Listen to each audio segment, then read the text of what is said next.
So at this time, I'd like to introduce the panelists for this session today. Dr. Glenn Pierce is the VP Medical for the World Federation of Hemophilia and is passionate about humanitarian efforts in the developing world. Dr. Stephen Pipe is the Medical Director of the Pediatric Hemophilia and Coagulation Disorders Program at the University of Michigan. Dr. Margaret Ragney is the Medical Director of the Hemophilia Center of Western Pennsylvania, and both doctors Pipe and Ragney are involved in research of novel treatments for bleeding disorders. Our moderator today is Mr. Luke Pembroke, who is the Creative Director at HameNet, a YouTuber, and an advocate for our community. Welcome to all, and I'm going to turn this over to Luke. Let's just jump straight into it. Thank you all for joining us today, and I'm very lucky to have this time to speak to three experts in the field of hemophilia. We can hear it now. Some interesting and maybe slightly tricky questions about all things gene therapy and beyond. So I wanted to start with asking each of you about what was your first introduction to gene therapy? Thinking back in your careers, it's something that's been spoken about for ages. I know when I was a toddler, they were mentioning gene therapy to my mum. And over 20 years later, it feels like we're getting there with it, but it's come a long way. And I was hoping that you could, each of you, give us a little bit of background about when you first heard about gene therapy for hemophilia. You know, one of the first grants that I worked on with my research mentor during my postgraduate work at the University of Michigan, this is now about 26 years ago. And the proposal at that time was looking at how we could partner bioengineered variants of factor VIII with gene therapy to enhance the efficiency of gene transfer. And our focus on that time was using bioengineered variants that could improve the secretion efficiency, either by reducing cellular stresses or by partnering with molecules that had enhanced activity. And it's pretty amazing to me now to see that bioengineered factor VIII and factor IX are now core aspects of the transgene constructs that we're using in gene therapy. Many people will have heard now of the highly active Padua variant, which has now become standard for the factor IX transgene for hemophilia B gene therapy. All of the factor VIII programs now use a bioengineered form of factor VIII, either through what we call B-domain deletion. But interestingly, there's some novel variants that have now been introduced that are aiming to improve secretion efficiency. The other thing is that all programs now employ this strategy of what's called codon optimization. And this is a method that alters the DNA sequence to enhance expression, but it doesn't change the protein sequence or the function of the clotting factor. So we really envisioned that this would probably be one of the ways forward to help gene therapy become a reality for patients. At the University of Michigan, we're actually just launching the first factor VIII gene therapy trial with a company called ASC Therapeutics. And this utilizes a bioengineered factor VIII that was specifically developed by researchers at Emory that greatly enhances the efficiency of factor VIII expression. So I'm really excited to come full circle from some of the work that I started on when I was in the basic science lab, and now actually applying some of these principles in the clinical research realm. Amazing. It seems like you were there right near the start of the foundations and building blocks for what we know as gene therapy today. So it's amazing that you've seen so much happen. So Maggie, could I come to you next and hear a bit about your background and introduction to gene therapy? Well, you know, very interestingly, we had some of the first AIDS patients and then some who went on to liver transplantation when they had end-stage liver disease. And, you know, after we had some incredible antiretroviral drugs, people started to survive. The next big step in, I think, sort of the science fiction of novel approaches was gene therapy, and my really good friend Kathy High and Glenn Pierce were working on some gene therapy constructs. And actually, I think I first worked on some retroviral vector studies. But we had a wonderful clinical translational unit at my university, one of the first in the country. And so that we really were just very excited to implement some of these novel therapies. But, you know, one of the things that I remember is it was really early in this whole thing. And I remember one of Kathy High's studies, and this was in the early 2000s, we had to go to the Recombinant DNA Advisory Committee, and all the wonderful presentations, all the really bright folks talking about the approaches. And one of the things that happened was that the committee said, well, Dr. Ragney, this is all exciting, but if you're running the trial, how in the world are you telling patients about it? And how can you be sure they get it? And I said, well, of course, I draw pictures. And it's sort of, you could hear a pin drop because I think they were shocked. Here's this prestigious group, and I'm telling them, hey, I draw pictures. And actually, I sort of talked them through the stick figures and how I did it. And, you know, that really is the truth. So that was one of the cool things that we did. And I would say one other thing. It was around that time that I had been asked to run the ethics course for the medical students. And I, of course, had originally told them, I don't know why you're asking me, but I certainly can try to put on a show for you.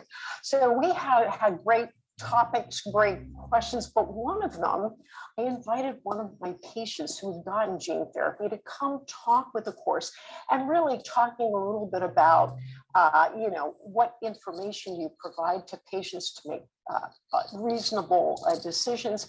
And, you know, I was really freaked out when he told the class that because I asked him about it, that he thought it must be good. In other words, his decision-making, he told the class, was based on what I had told him and on me and on his trust in me. And, you know, I knew that was part of it, but that's what he said. And I was like thinking, that's not what you're supposed to say. You know, that's a very important aspect of how we make decisions and how, you know, we're sure we're communicating with patients and hearing them, and that they really are understanding the risks and the benefits. And this is not necessarily a cure to start, which we now know that we can achieve levels that would be considered genotypic cure. So, but, you know, those brought up some very interesting questions, and were sort of my first foray into gene therapy.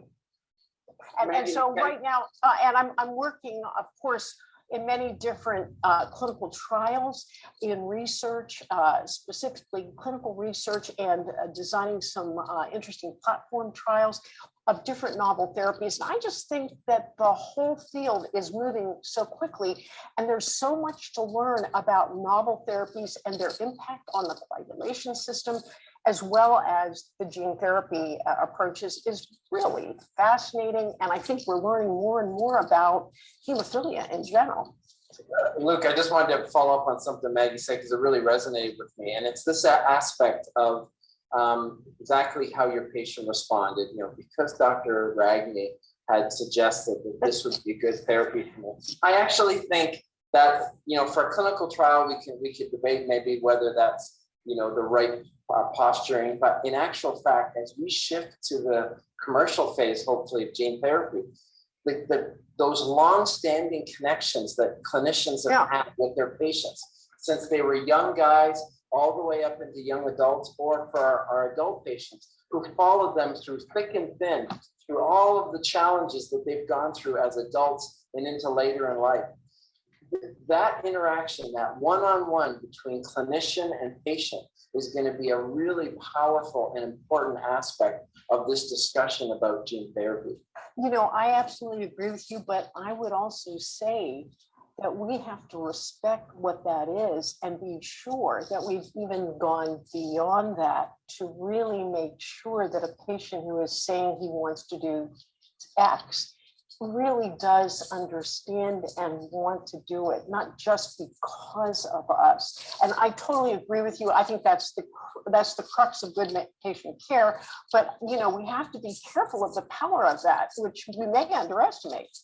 Absolutely. So before we get ahead of ourselves, because there are questions coming about how do you find the right patient and the consent process. And I do want to circle back to to some of the anecdotes you've shared. But first off, Glenn, could you tell us a bit about your introduction to the world of gene therapy, when you first started hearing about it and working in the area? Yeah, my journey has been a little bit different, and it started when I was a toddler, and half the docs told my mom that hemophilia would be cured in 5 years, and the other half the docs told my mom that I wouldn't be around in 5 years. And so that concept of a cure in hindsight was pretty naive, because we didn't even know what the clotting factor cascade was at that time. Nonetheless, my next foray into it was really when I read about the cloning of factor 8 and factor 9 in the early 80s. And I was in grad school at the time, and it just captured my imagination. And I remember a Scientific American article that came out in 1984 that said, "Will hemophilia be cured?" And for me, that was the beginning of a journey to just truly conceptualize how can we cure hemophilia through gene therapy. And so as my career progressed, I got involved in drug development of biotech kinds of products, working a lot in tissue regeneration. And I had an opportunity to start a company in San Diego to work on gene therapy for tissue regeneration. And so that got me involved in just understanding some of the concepts for gene therapy and how we would go about it. Once again, very naive at the time, and those ideas in the 1990s didn't work out. We're still working on them today, in fact. But by 2002, I felt like everything I was doing in my professional career was a distraction compared to what I was interested in doing in hemophilia. And so I switched over to work full-time in gene therapy for hemophilia. So that's been a journey for about 20 years. And as Steve and Maggie know, it's been a roller coaster ride over this period of time. So I focused a lot on novel proteins, the kinds that Steve was talking about, in developing those, and coming up with biobetters, better forms of factor 8 and factor 9, but always with the eye toward how could we go back and really cure hemophilia with gene therapy. So a lot of my work has involved that. Over the course of this time, I've worked in a number of other areas for gene therapy, and that has really helped me to understand the biology of gene therapy and really how can we get this into human beings in a safe and effective way. And we've had a lot of bumps in that road too, but it's given me this opportunity to really use other types of diseases to think about how we could translate that to hemophilia, to see if we could make progress on those other diseases too.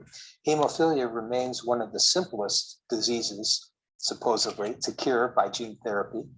But these other diseases offer opportunities to test new ideas and new concepts. So it's all just kind of come together for me to be completely immersed in this new area of gene therapy, and hopefully for hemophilia to make further progress.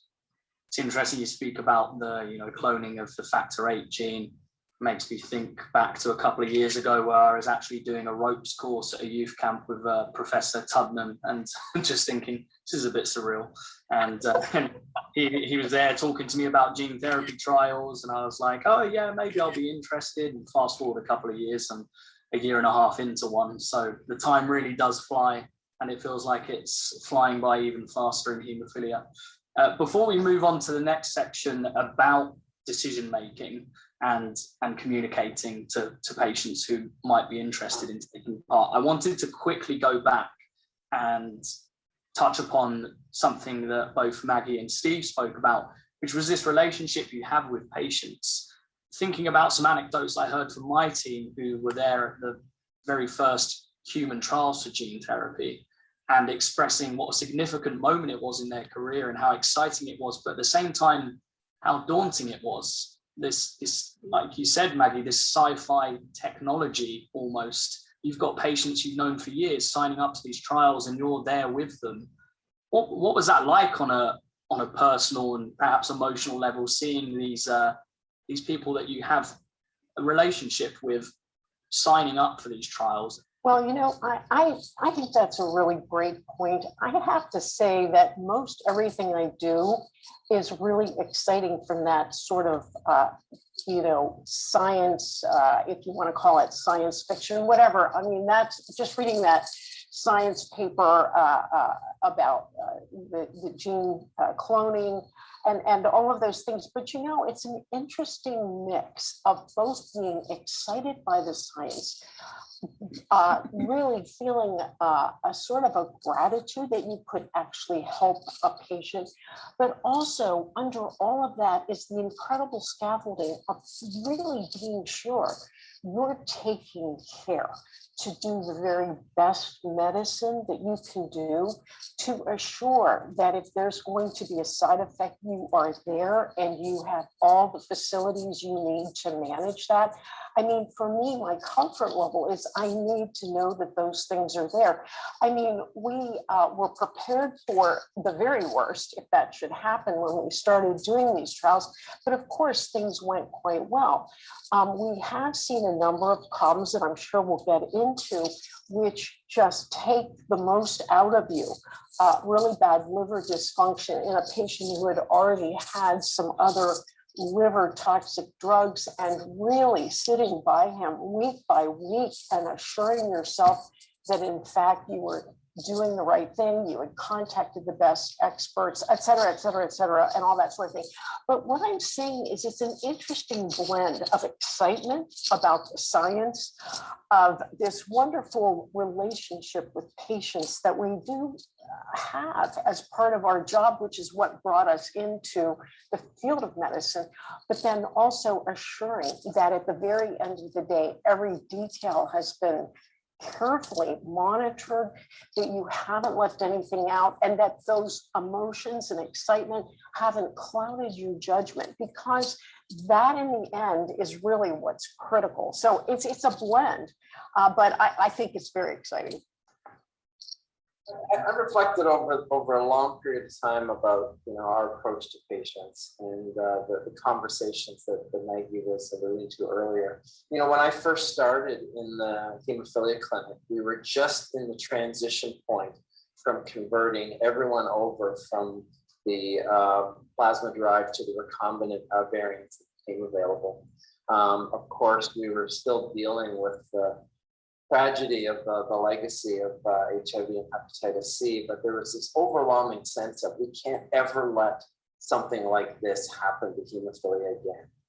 We had a lot of confidence in the recombinant molecules, and then I was also, we were leading the charge, if you like, of trying to get everyone to commit the prophylaxis from as early as possible. So we did whatever it took to get, infants and toddlers on the prophylactic therapy, and then everything was about maintaining adherence through adolescence, etc.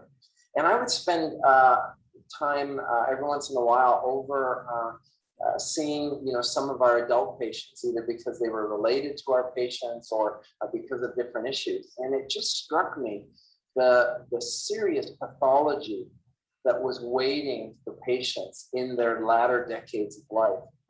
And I think all of us had this assumption that replacement therapy was going to make that all go away, that would be the end of it. If we just kept everyone adherent, got them on prophylaxis early, that would cure that aspect of hemophilia. And it's taken a couple of decades to prove the point. But the reality is that even with the best applied factor replacement therapy prophylaxis, joint disease is not completely abrogated.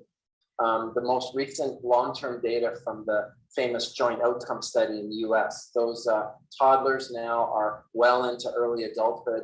And even though they've been maintained on prophylaxis from early age all the way through adolescence, we now see them having evidence of progressive joint disease. So I think there is a mounting concern about an opportunity cost in hemophilia. When we talk about informed consent for patients to embrace novel therapy, I don't mean just gene therapy, but all of the novel molecules, let's make sure we don't equate that factor replacement therapy has fixed all of the problems of hemophilia, because it hasn't. And so there's an opportunity cost of inaction. And then there's the risks of some of the unknowns with these new therapies. So I think that helps me come to a table with a patient and their family and say, yes, this is a novel therapy. We don't know everything about the outcome over the long term, but these are the reasons why this might be better for you. These are the reasons why this might give you a hope for the future that maybe is even different from what you're envisioning right now. And so when you can then put the full balance, I think that's true informed consent. It's not just focusing on, well, there's too many unknowns with this therapy. Well, let's also remember that there are real knowns with even the existing so-called standard of care therapy, and let's make sure we balance the discussion properly. I really like what you're saying about the opportunity costs. And I would consider myself to be a poster child for the failure of on-demand therapy. And so while it was terrific when it came along when I was a teenager, because it allowed me, instead of being laid up for 3 weeks or 4 weeks at a time, it allowed me to just keep going, because I could stop the bleed and just keep going, except for the fact that there was still blood in the joint that was destroying my joint after each and every bleed. And so I'm paying the price now. And even with improvements such as prophylaxis, having 5, 6, 8 bleeds a year, that's enough over a period of decades to destroy your joints. And so we really do need to do a better job, and we need to do a better job in awareness, not only for patients, but for the docs that are taking care of the patients too, that each and every bleed will contribute to something that will cause you to pay the price decades later. I would like to just add one thing, that all of that is so great. And, even talking a bit more to what Steve was saying, is that I think even when you present the old way it was and the new way it potentially could be, some patients may not be ready or not quite convinced. So what I really think is critical is continuing the conversation, speaking at chapters, hearing what the community wants to know. What is it that are those outstanding questions? So that just to be very clear, even if for all of us, it is so clear what the next step ought to be, it may not be that way for the patient. And I think listening and having that two-way conversation and recognizing that some folks are so afraid of their future without clotting factor, which blows my socks off, but it exists, that we need to actually recognize that. And again, meet with a patient on the patient's level, recognizing even if they understand it all, they may not accept it yet, or perhaps ever, to our total shock. That would be the only thing I'd like to add. Absolutely. It's prophylaxis for a large proportion of our community now is all we've ever known. So you can understand how it might become somewhat of a crutch in many ways. And I think it's very important that you raise that there is that opportunity cost, and we've seen that recombinant prophylaxis hasn't solved all of our problems, and acknowledging that for the last few decades we've grown to understand how to better use prophylaxis compared to in its early days. So people I've had conversations with still get shocked at the level of joint damage I have in my ankle.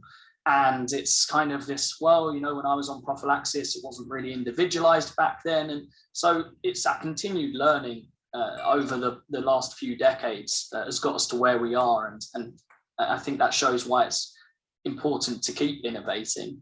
And going back to the topic of informed consent and thinking about risk, I know that in the past, I've heard, Glenn, you've spoken about the known unknowns and the unknown unknowns. This really emphasizes the decision that someone has to make when they decide to enroll in the gene therapy trial.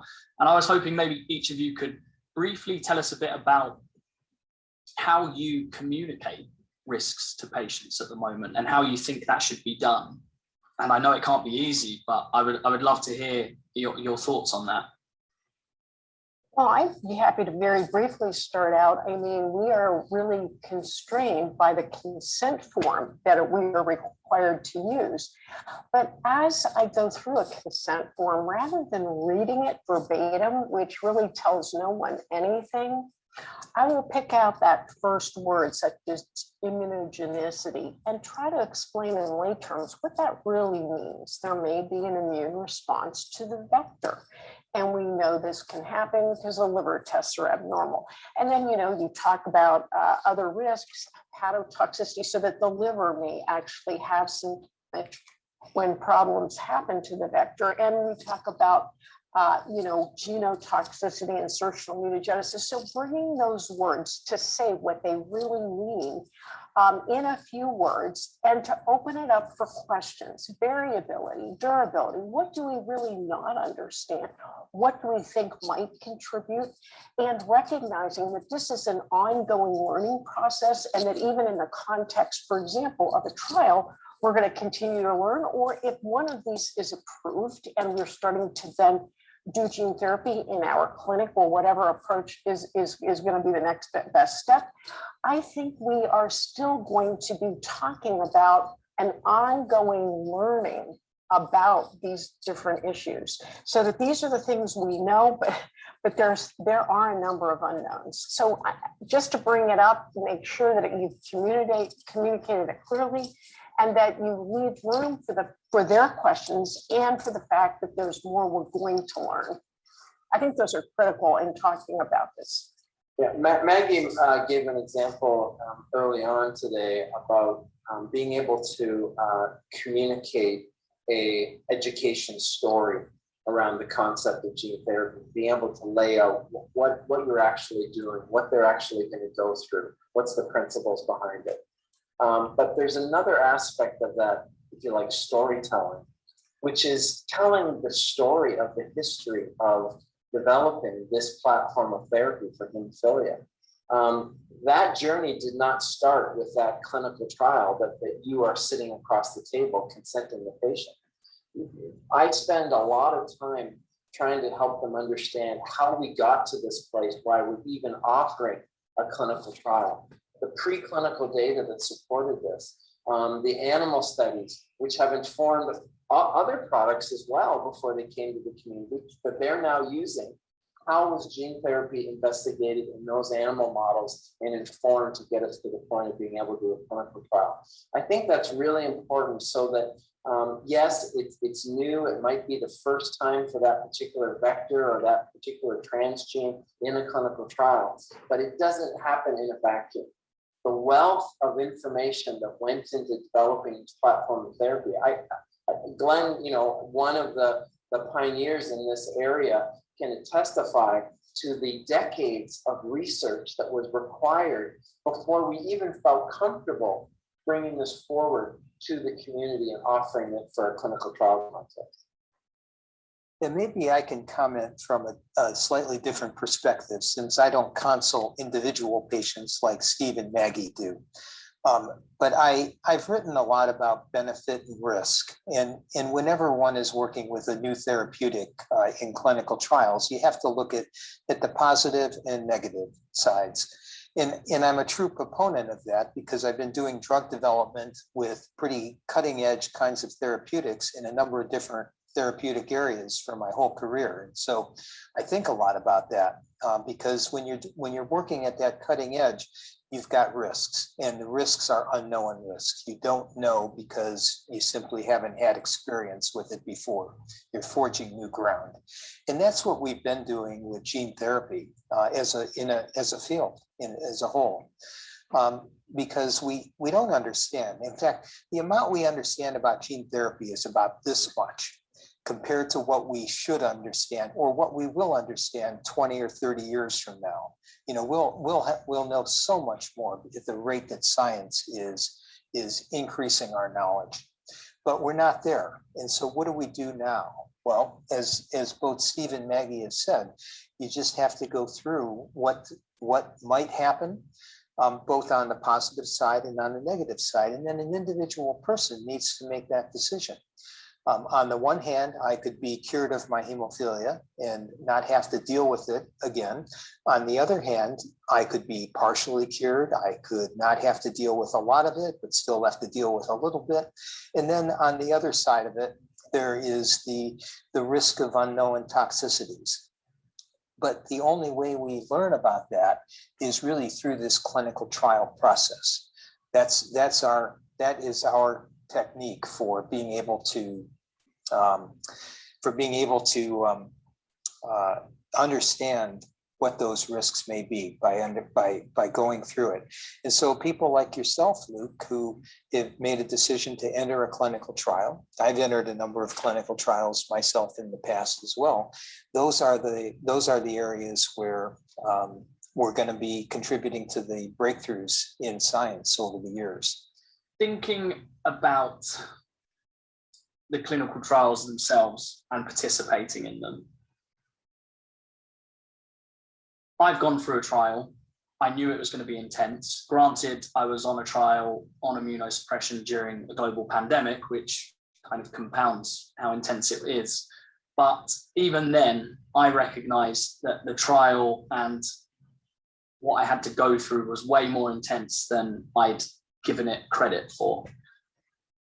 How do you begin to explain the level of commitment and some of the challenges that people who are signing up to these trials might face? And how do you potentially identify those who might be good candidates for gene therapy? And is there such thing as a good candidate? I think it's very hard when you have someone come to you and say, I would like to sign up for gene therapy. It's not that simple. And you need to start giving them, like you said, that context of this this is everything else that's gone on around it. So, I think that's a great question. And I would really say that I try to temper things a bit by saying, let's talk about this. If someone says, I'm interested in X, Y, and Z, of course, I'm going to talk with them about it. But I don't want an answer today. I want you to take this consent home. We're going to go through it. But I want you to think about it. Talk to people who are important to you, your family, your friend, whoever it is, and think about it sometime in addition to what we're talking about today. But then when you are talking about that protocol and about what it is that they're going to have to do, and I think your point is so good. How could you possibly fathom all that you will have to do in that time? One of the things you can do is sort of show them there's something called a schedule of events, and really impress upon them that while it's daunting, there are maybe weekly visits for the first, 8 or 12 or every other week visits. And you might just stop and say, why we do that. This is important for your safety. And in fact, if you can't make this sort of a schedule, we will go out of our way to help you. But if in doing that, you're still unwilling or not sure, that's probably not a good idea, because we do not want you to have a bad side effect that we miss or that you aren't even aware of. So in other words, it's this communication again. And then you stop and you listen to what they say.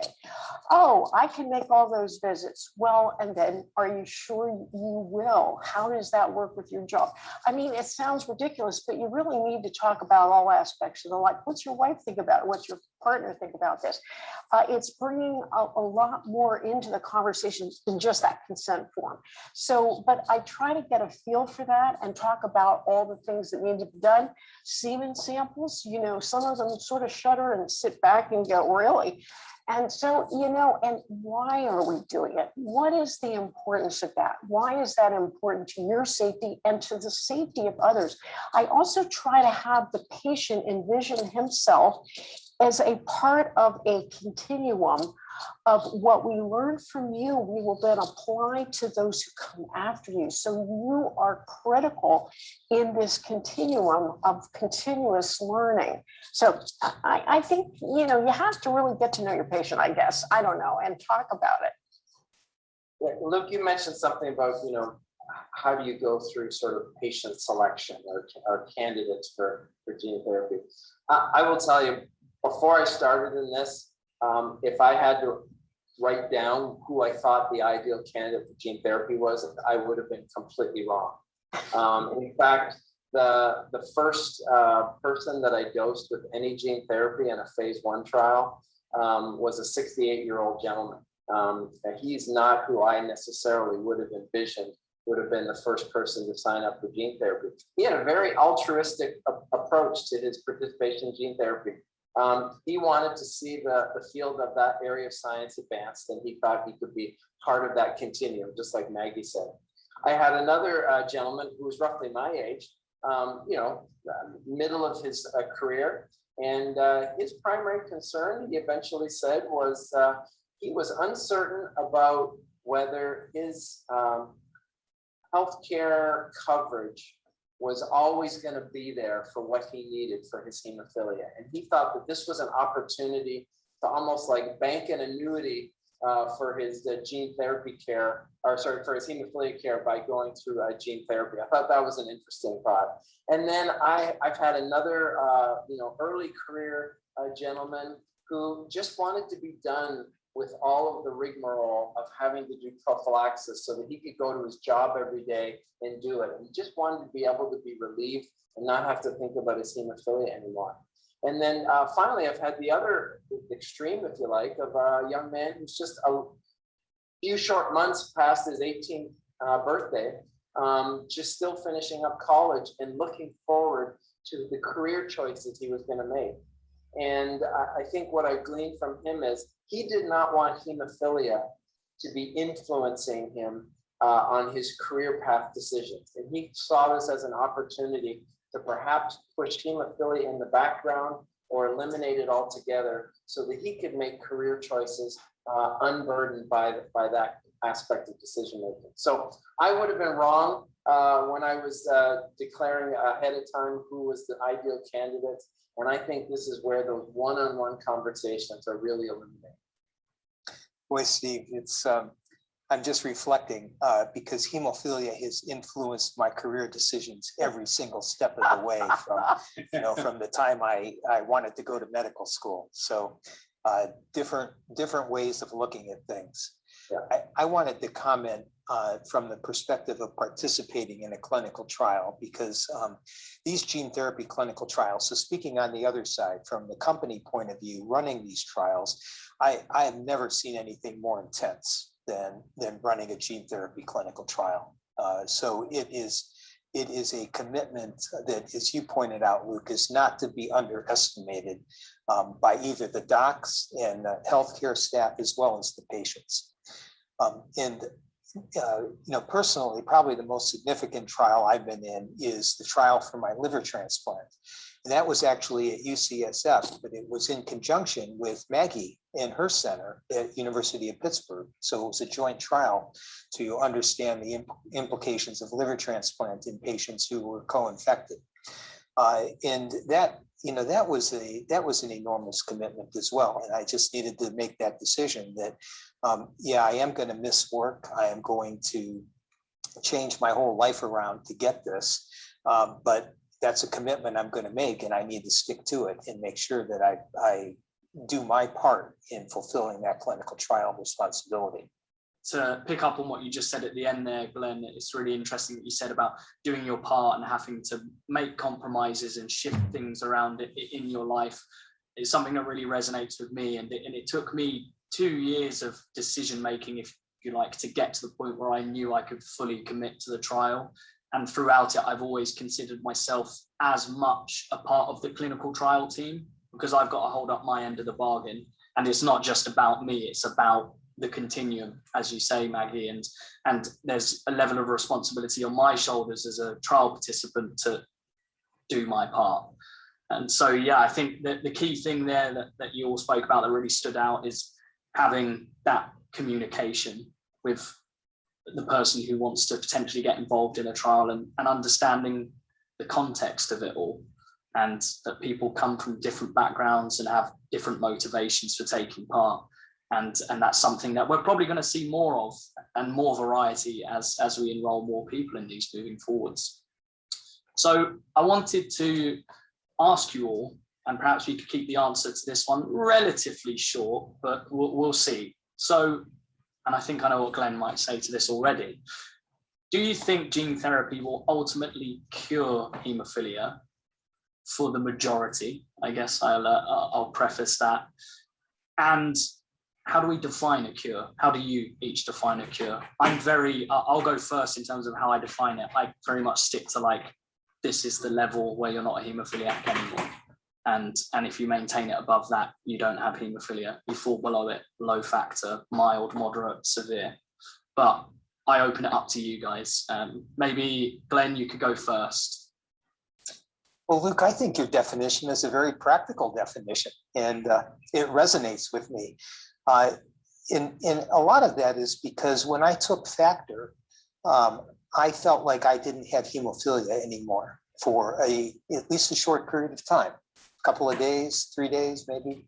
I felt like I could do anything, and did, in fact, when I was under coverage from factor. And so I have extended that to my thinking about gene therapy or other ways of having factor VIII on board for a long period of time.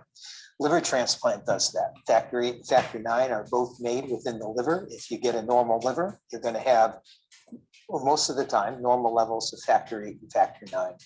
And so in that sense, that's a true definition of a cure. Now, is gene therapy a cure? And it will be really interesting to see what Steve and Maggie say about this too.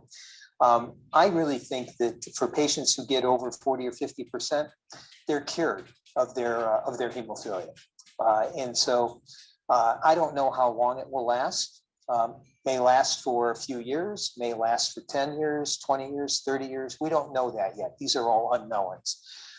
And for some patients, it may not last forever, but for the period of time it does last, they are essentially cured. So I'm also a strong believer in trying to get into the normal range with gene therapy and not going for a 5 or 10% level. Other people in the community disagree with that approach, but I think if you're going to undergo the risks that are associated with gene therapy, known and unknown, you need to get a benefit from that. And the benefit is being free and clear of your hemophilia. You know, I would totally agree with what you say, Glenn. One of the things that I would think about, in addition to what you just said, is the care that one has to take of one's liver. So if you determine that you're going to do gene therapy and now you're an alcoholic, so if your liver fails, then your transgene may no longer produce the level you need. And so the point is, it is about how you feel, but also quality of life. And that's something we're looking at in something called ATHEN 11. And we're looking at post-transplant, liver transplant, to see how folks, the quality of life based on a level, so that we can then take that back to the gene therapy setting. What do we see? Is it similar? And can we predict how folks will do? So I put quality of life in there too. But maybe that was part of what you were saying. Well, I should join that study. You should join that study, Glenn. If you haven't, I'm very disappointed. I'm going to call you. Well, you know, one problem here is that you get dissociated from a treatment center after you've had a liver transplant. Well, but we found a few. So now I got you. Thank you. Steve, there's no way to disagree with the sentiment that, you know, levels that are within the normal range for lifelong, that meets all the check boxes for a cure. I think there's a continuum of improvements that gene therapy can bring to the community that could be sub that achievement. And so whether we think gene therapy is a success or not, I don't think has to hinge on whether 100% of the patients get to the normal range. I think aspirationally, that's what we should be shooting for. But I think there's a lot of good that gene therapy could bring to this community with some achievements that are something less than that. I don't think we should be satisfied with those results, but at least a step forward. So seeing that everything that's happened in hemophilia has come with sort of incremental improvements over time, I think gene therapy probably will be there as well as a incremental improvement. For some, it's going to be a game changer. They will look back on their way their life used to be and the way their life is now post gene therapy, and they will say, hemophilia is behind me. And I've seen it happen. So will hemophilia be a cure? I've heard Glenn say this as well with respect to gene therapy, that it already has cured patients. There are patients who've had more than 10 years of expression of a factor level, and they're no longer bleeding, and they're living their life with a quality of life that matches it. And I think that's what we're aspiring to. But let's keep the science moving, and let's keep making sure that we're bringing products to the community that are going to make a difference for them over the long haul. So I've got two more questions, and we're rapidly running out of time. One of them is just specifically for Glenn, and I have to bring this up because I remember the first time I met Glenn in person was at a conference in Washington. The doctor who I knew there said, you have to go over and speak to Glenn. He's had a liver transplant. He knows what it's like to not have hemophilia. And you've been experiencing what it's like to not have hemophilia for a while. Could you tell us what that feels like, Glenn? So as someone who was above 50% for a while, but on immunosuppression, and then dropping below once I came off of it, I now sit around 30%. And I still feel normal. I don't feel like I have hemophilia, but I have to be conscious of the fact I am a mild phenotype. So there are certain things I've got to stay switched on to. But I would love to get your insight and experience into a hemophilia-free life. Well, I did trade my hemophilia for lifelong immunosuppression. So, you know, that's part of analyzing that benefit-risk ratio that we were talking about. The feeling is indescribable, truly indescribable. And after you have passed that threshold, as you know, Luke, you can look back and say, I couldn't have imagined what this was like. And so if you still have hemophilia, you truly can't imagine what it's like because it is your normal. And that's so important. We all have a normal. And whatever that normal is, it's hard to imagine something other than that normal until it happens. And so I would say that it's a feeling that of freedom that goes so far beyond just taking replacement therapy and being temporarily protected for a period of time. It's truly an amazing feeling to not have it. I will say, however, based upon all of my failures with on-demand therapy, I now have a lot of metal in my body from all of those joints that are terminally damaged that have to be replaced. So I'm still living with my hemophilia, the sequelae of the hemophilia. I totally get what you mean. When I gave a presentation at EHAD earlier this year, and I said, despite having factor levels that make me feel like I'm not living with hemophilia anymore, you still live with the scars of a life lived with hemophilia. And that's something I think people need to be aware of as well. But yeah, it is, as you say, a bit of an indescribable feeling, and people want specifics on what's different and what's changed. And it's just, you just feel like you don't have to think about hemophilia as much. And I've heard it said before, and it resonates with me now, that I didn't know I needed it until I had it. Maybe time for one last quick question. We've spoken about gene therapy for all of this, but of course, gene therapy is not the only thing going on in hemophilia. And just to close it off, I wanted to ask all of you about what else is going on in hemophilia that you're excited about. We've seen things such as emicizumab come along, which has really changed things in hemophilia. And there's a lot more developments going on, I'm sure. And I just wondered maybe if each of you could tell me one thing going on at the moment that you're excited about and you're interested to see more about moving forwards. Absolutely, Luke. Unprecedented scientific advancement that is bringing continuously new products to the forefront. And I would just, without analyzing any specific programs, I would just say that I went from having a toolbox that included one screwdriver, and now I feel like I've got this toolbox where I can find the right tool for every patient to meet their needs. And I think it's just so satisfying to be working as a clinician and being able to talk to families and let them know that even if it's not in the toolbox yet, it looks like it's going to be there right around the corner.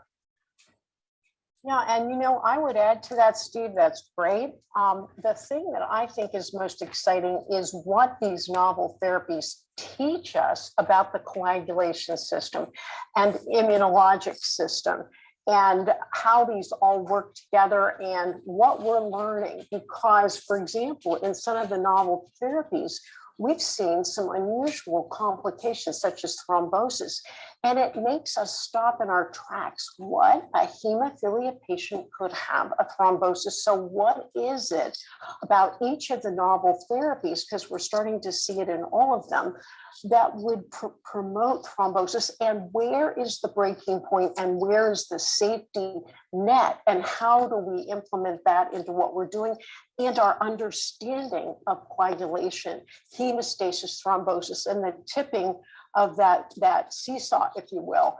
I think that the knowledge, what we're learning, is absolutely amazing. And I would just finish up by saying that I work in a lot of different diseases and have over many years. And I think it's without question that we are so fortunate to be living with hemophilia, so to speak. There's no other disease that has seen this kind of innovation that I can think of. And so with the abundance of new technologies, new products coming from those technologies, it's an amazing time to if there is an amazing time to have hemophilia, this is an amazing time to have hemophilia, because as Steve pointed out, you've got so many options available. And as Maggie pointed out, the discoveries we're making, the new discoveries we're still making on the clotting cascade are going to lead to future generations of therapies that we might not even be aware of. I'm sure we're not aware of today. Like discovering new life on a planet somewhere. Yeah. Anyway, that's all we've got time for. So thank you very much to all of you for being so candid in this candid conversation session. And it's been a real pleasure speaking to all three of you. And I'm going to hand it back to Brendan now. Thank you, Luke. Thank you. This was fun. Great job, guys. That was really some good information. Really appreciate